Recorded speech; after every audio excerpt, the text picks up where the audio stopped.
about which one is it? Is this like a magic trick, or is this like something that's impressive and enlightening as to how intelligence works? The other thing that I wanted to touch on is another analogy there is that magicians often talk about perception and reasoning and how you take advantage of people's glitches in perception or where they might not be paying attention, or you use sleight of hand to take advantage of their reasoning.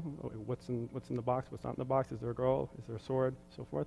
And there's actually magicians that will study cognitive science papers to get an idea for where there's lag in the visual cortex and those sorts of things. So another question too is, in the world of magic, cognitive science it's a tool. Magicians are not cognitive scientists, but they have an interest in it, and they try to take advantage of it to accomplish what they do. We do too.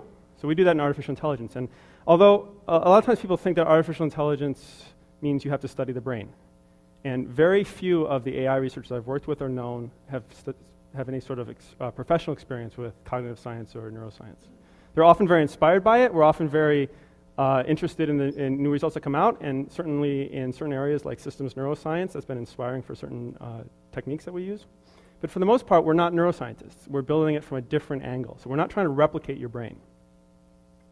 On the other hand, if scientists are taking advantage of their audience's cognitive science in order to convince them of things, if magicians are, my question is also, what are we doing?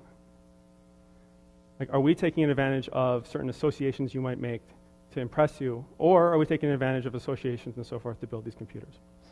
So I thought I'd start with a little history here, and these aren't my quotes. This is actually from a manuscript that was written a long time ago by Robert Willis in 1821.